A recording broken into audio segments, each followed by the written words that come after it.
नमस्कार, आप देख रहे न्यूज 18। मैं हूं आपके साथ मेनका चौधरी और ये वक्त लाख टके की बात का। नमस्कार, मैं हूं आपके साथ अमित गर्ग शुक्ला। शुरुआत करते हैं जरूरी खबर के साथ। 1 जुलाई यानी कल से बहुत सी चीजें बदलने वाली हैं।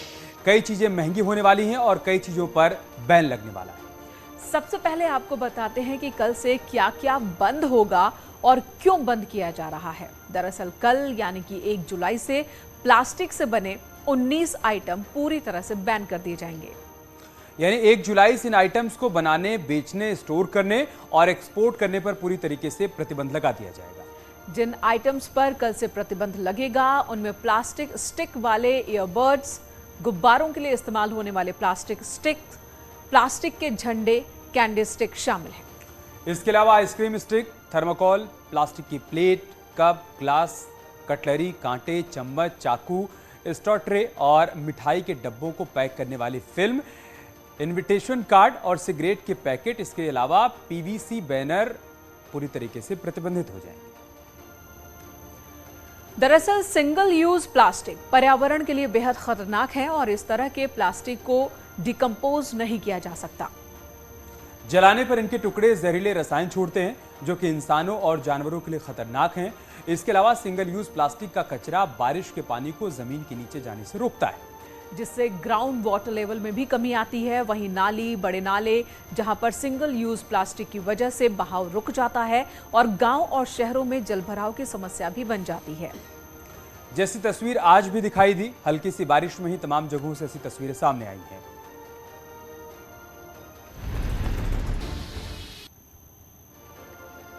जी हाँ, तो सवाल है कि हालात इतने भयावह कैसे हो गए। तो अकेले सिर्फ भारत की ही बात की जाए तो प्रदूषण नियंत्रण बोर्ड का सर्वे बताता है कि देश में हर दिन 26,000 टन प्लास्टिक कचरा निकलता है और इसमें से सिर्फ 60% को ही इकट्ठा किया जाता है।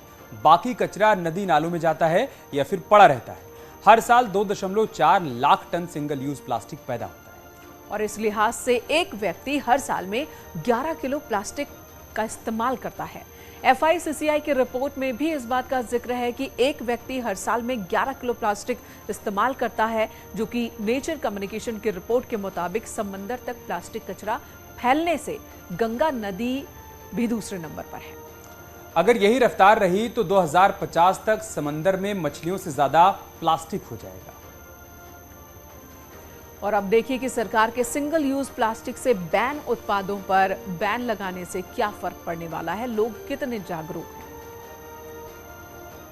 1 जुलाई से सिंगल यूज वाली प्लास्टिक के बिक्री और इस्तेमाल पर प्रतिबंध लगाने के लिए सरकार की तैयारी है, लेकिन इसका कितना असर पड़ रहा है आम लोगों पर, कितनी लोगों में जागरूकता है, क्या लोग जानते हैं कि कौन सी प्लास्टिक इस्तेमाल करनी है, कौन सी नहीं करनी है और इसके क्या नुकसान है, क्या फायदे हैं, ये जानने का प्रयास कर रहे हैं। हम आए हुए एक जगह, एक मार्केट में, एक स्टोर के अंदर, जहाँ पे देख सकते हैं आपकी बहुत सारे कस्टमर दिन भर आते रहते हैं, अपनी ज़रूरत के हिसाब से वो चीज़ें खरीदते भी हैं। उन चीज़ों को कैसे लेके जाना है, कैसे कैरी करना है, ये भी वो खुद ही डिसाइड करते हैं। लेकिन चूंकि कहा यह गया है कि 1 जुलाई से सिंगल यूज़ के प्लास्टिक पर प्रतिबंध लग जाएगा, तो ऐसे में इनके पास क्या तैयारी और क्या इस्तेमाल करते हैं रहे हैं अब तक, इस पर भी बात करेंगे। सर, नाम क्या है आपका? नाम मेरा संजय अग्रवाल है। अच्छा, आपके स्टोर में जो तमाम प्लास्टिक हम देख रहे हैं, चलो ये तो पैक्ड है, लेकिन कहा यह गया है कि 1 जुलाई से जो सिंगल यूज़ की प्लास्टिक है वो प्रतिबंधित हो जाएगी। इसको लेके क्या जानकारी है आपको और क्या तैयारी आपकी ओर से? नहीं, मैं तो पन्नी वाला थैला यूज ही नहीं करता हूँ, पहली बात। दूसरी बात ये है, अभी कोई किसी क्लियरिफिकेशन नहीं कौन सी पन्नी यूज़ करनी है, कौन सी पन्नी नहीं यूज़ करनी है। जो पैकिंग वाली पन्नी है जो आती है मार्केट में, जैसे दूध है या और भी आइटम पैक होकर पैक में आते हैं वाइट पन्नी में, क्या वो अलाउड है नहीं अलाउड, किसी की जानकारी नहीं है। हम लोग जहाँ से हम पन्नी आती है उनसे पूछते हैं, वो कहते हैं मेरे को कुछ जानकारी नहीं है। किसी कोई मतलब जानकारी है ही नहीं प्रॉपर, क्या सही है क्या गलत है। बस सिंगल यूज बताते हैं, सिंगल यूज में क्या क्या चीज़ आती है, क्या मालूम बताइए।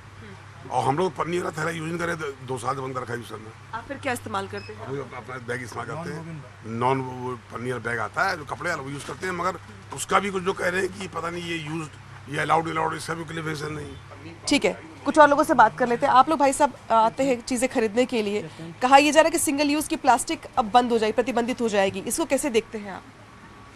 मैम, ये प्लास्टिक बंद हो जाएंगे तो हमारा जो एटमॉस्फेयर बेटर हो जाएगा। या पॉलिथीन बंद ही नहीं होगी तो एटमॉस्फेयर होगा नहीं बेटर हमारा।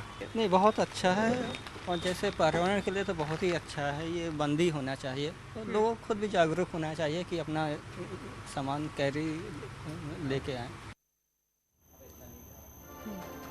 जाहिर है कि लोगों को प्लास्टिक यूज ना करने के लिए जागरूक करने की जरूरत है, उन्हें इस दिशा में प्रेरित करने की जरूरत है। लोगों को बताना होगा कि प्लास्टिक कितना खतरनाक है और इस दिशा में शासन प्रशासन ने पहले से कई कदम बढ़ा दिए हैं। अलग अलग जिलों की तस्वीरें इस वक्त आप देख रहे हैं, जहां पर सिंगल यूज प्लास्टिक पर बैन से पहले जागरूकता अभियान की शुरुआत कर दी गई थी। नुक्कड़ नाटकों के जरिए, अलग अलग कार्यक्रमों के जरिए लोगों को जागरूक किया जा रहा है। लोगों को प्लास्टिक यूज नहीं करने की शपथ दिलाई जा रही है।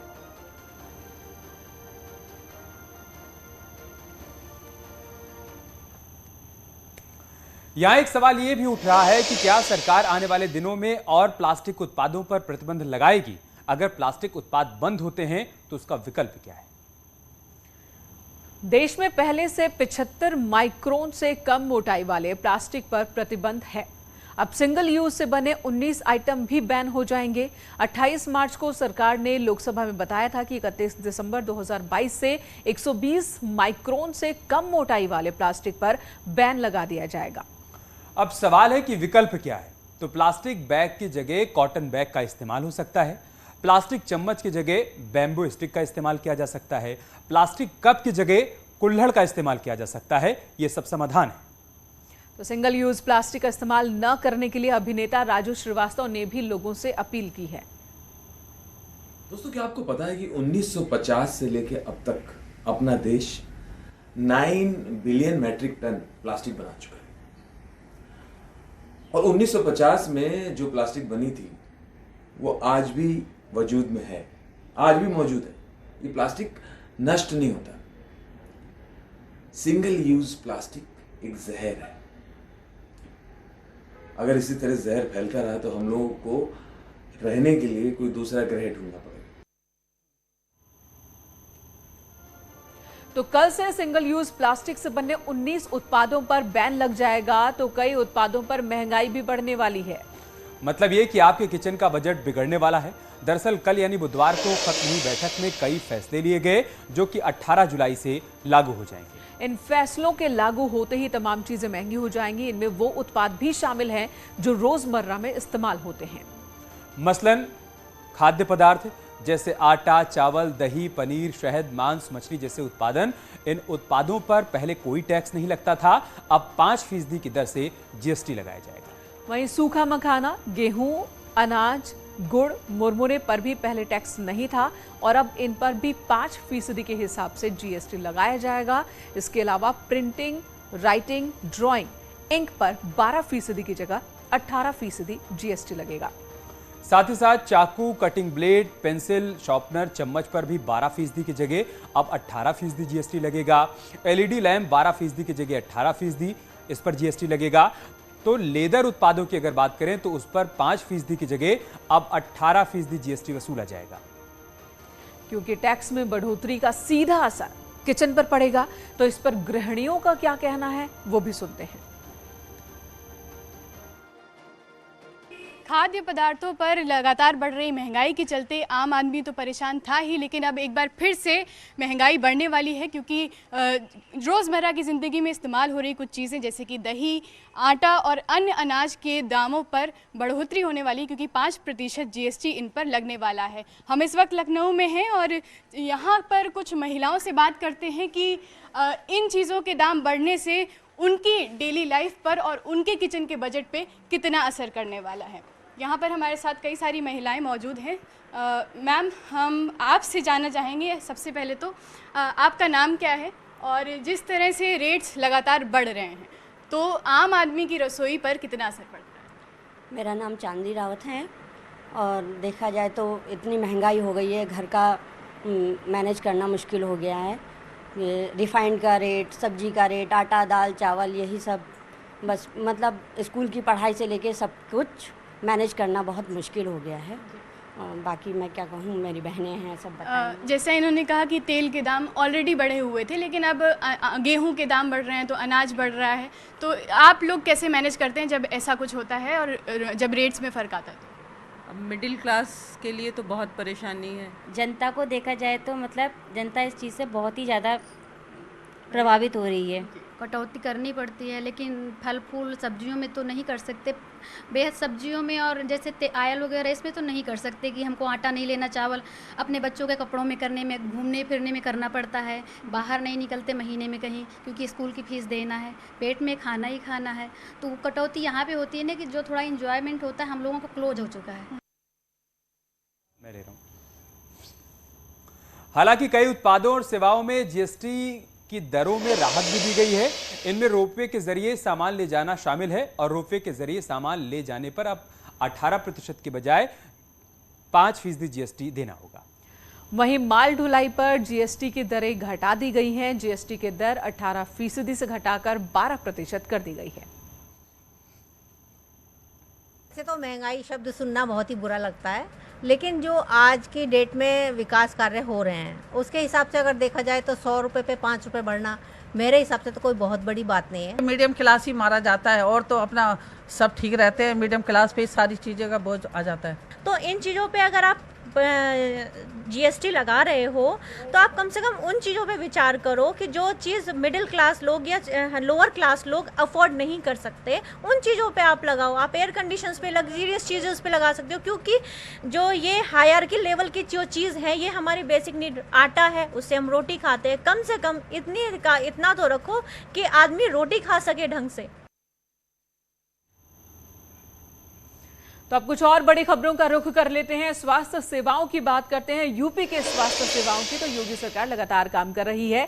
उप मुख्यमंत्री ब्रजेश पाठक लगातार दौरे कर रहे हैं, अस्पतालों का जान रहे हैं उसके बारे में। लेकिन अधिकारी हैं कि सुधरने का नाम नहीं ले रहे हैं। आज जब उप मुख्यमंत्री ब्रजेश पाठक जौनपुर के रेहटी सामुदायिक स्वास्थ्य केंद्र पहुंचे तो अस्पताल का हाल देखकर उनका पारा चढ़ गया। आप हालत देखो, डेंगू भी कहाँ है डॉक्टर साहब? अभी देखो ये पोछा तक नहीं लगा है, झाड़ू तक लेने की जरूरत नहीं थी।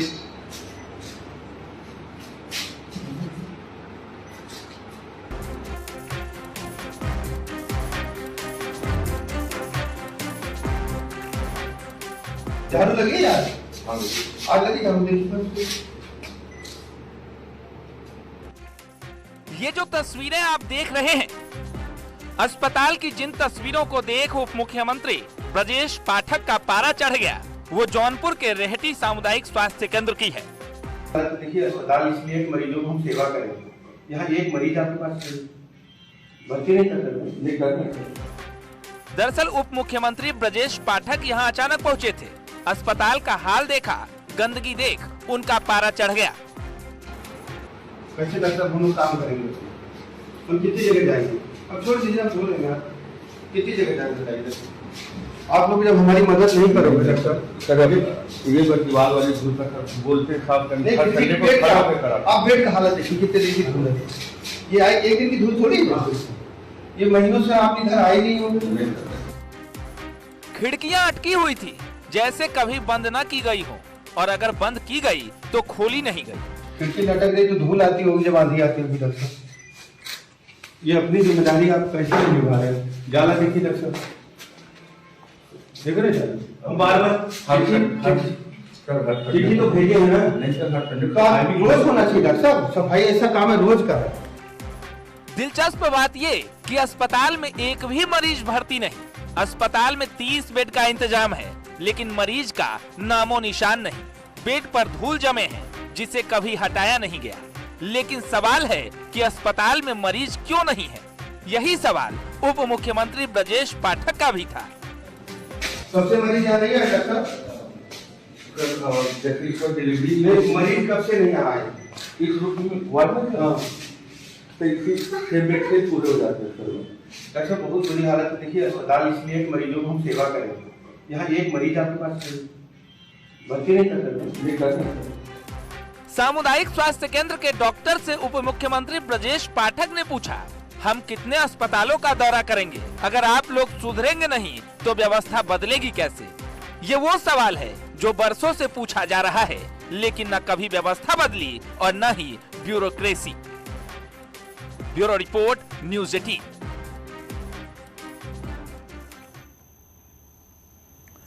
बीजेपी 2024 की तैयारियों में जुट गई है। बीएसपी ने भी तैयारी शुरू कर दी है, तो मुख्य विपक्षी दल समाजवादी पार्टी निराशा में डूबी हुई है।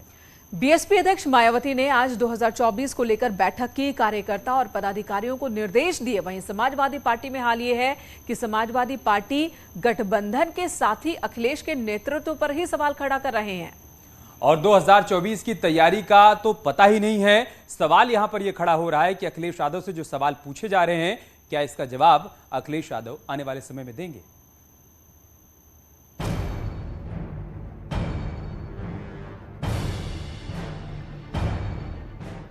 इस पोस्टर पर नजर गड़ाइए और समझिए बीएसपी में आजमगढ़ उपचुनाव के नतीजों ने कितना जोश भरा है। बीएसपी आजमगढ़ में तीसरे नंबर पर जरूर रही, लेकिन जिस तरह से टक्कर दी उससे बीएसपी को यकीन हो चला है कि बीएसपी 2024 में कमाल कर सकती है। आज बीएसपी अध्यक्ष मायावती की अध्यक्षता में हुई मीटिंग में भी 2024 को लेकर चर्चा हुई। इस बात पर फोकस किया जा रहा है कि आजमगढ़ में जिस तरह से पार्टी का परफॉर्मेंस बेहतर रहा है, तो ऐसे में तमाम मंडलवार जो उनके जिम्मेदारान हैं उनको बुलाकर इस बात की ताकीद की जा रही है कि 2024 का इलेक्शन कैसे लड़ा जाए। 2024 की तैयारी में बीजेपी जुटी है। बीएसपी ने तैयारी कर दी है और इस वक्त मुख्य विपक्षी दल समाजवादी पार्टी हताशा में डूबी हुई है। सहयोगी अखिलेश यादव के नेतृत्व पर सवाल उठा रहे हैं। ओम प्रकाश राजभर तो यहाँ तक कह गए कि अखिलेश ने अपने दम पर कुछ हासिल नहीं किया। इनके नेतृत्व में जितने चुनाव हुए 14 हारे, 19 हारे, 17 हारे, 22 हारे, बाई इलेक्शन हुआ, यो हारे, एमएलसी हारे, एक को चुनाव बता दें जो जीते हों। ये सवाल सिर्फ ओम प्रकाश राजभर का नहीं है, ये सवाल एसपी गठबंधन के दूसरे सहयोगियों का भी है। जनवादी पार्टी के संजय चौहान ने उपचुनाव में अखिलेश के प्रचार न करने पर सवाल उठाया। हम चुनाव भी हारे हैं, 2022 के विधानसभा का चुनाव, हमारे कार्यकर्ता भी हतोत्साहित हैं। उसके बावजूद भी जहां कार्यकर्ताओं के मनोबल को बढ़ाना है, हमारे राष्ट्रीय अध्यक्ष अखिलेश यादव जी को चल करके इस उपचुनाव में कैंपेन संभालनी थी। इनका न जाना भी हमारी चुनावी हार का एक सबसे बड़ा कारण। कुल मिलाकर समाजवादी पार्टी की रणनीति सवालों में है, अखिलेश यादव की अगुवाई सवालों में है। वहीं बीएसपी को यकीन हो चला है कि संघर्ष के पथ से 2024 में सत्ता को साधा जा सकता है। Bureau report, news 18। Akhilesh Yadav के नेतृत्व पर निशाना सिर्फ गठबंधन के साथियों ने नहीं, बल्कि पार्टी के अंदर से भी आवाज उठ रही है। समाजवादी पार्टी के सांसद सुखराम यादव ने नसीहत दी है कि अखिलेश यादव को परिवार के अंदर तालमेल बेहतर करना होगा। अगर वो ऐसा नहीं करते हैं तो नतीजे ऐसे ही आते रहेंगे। प्रकाश जी, कभी कभी कुछ बातें सही कह जाते हैं, कभी कभी ज़्यादा बोल जाते हैं। दोनों बातें उनकी हैं। मैं समझता हूं कि ये हर राजनीतिक व्यक्ति को अपना आत्मचिंतन करना चाहिए, हार के कारण क्या है, और भविष्य में ऐसी व्यवस्था करनी चाहिए ताकि आगे ऐसे परिणाम ना मिलें, अच्छे परिणाम मिलें। उसके लिए जो भी पार्टी का मुख्य व्यक्ति हो, उसकी जिम्मेदारी हो जाती है कि उसका अपना विवेचन करे और मूल्यांकन के बाद में निर्णय करे कि हमें क्या करना चाहिए। सर, क्योंकि 2022 विधानसभा चुनाव की बात करें तो बीजेपी को प्रचंड बहुमत मिला, समाजवादी पार्टी ने लगातार कोशिश की, लेकिन जो परिणाम है मन में मुताबिक नहीं आए। अभी हाल ही में 2 उपचुनाव बीजेपी समाजवादी पार्टी गढ़, दोनों जगह बीजेपी जीत गई। तो क्या लगता है कि अब अखिलेश यादव को अपनी रणनीति को लेकर कुछ एक नई तैयारी करनी पड़ेगी, आत्मचिंतन करने की जरूरत है?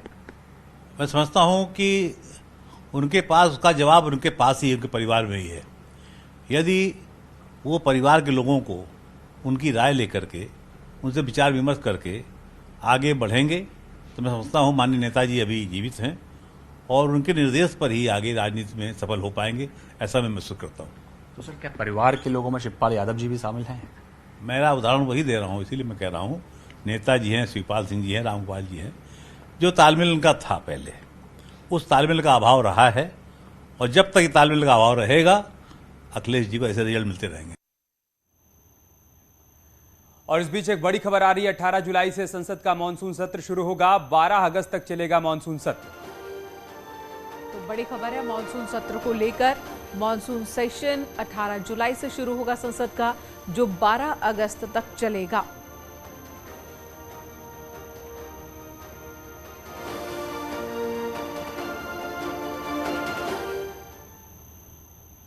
यहाँ रुकेंगे एक छोटे से ब्रेक के लिए। जल्द लौटेंगे कुछ और खबरों के साथ।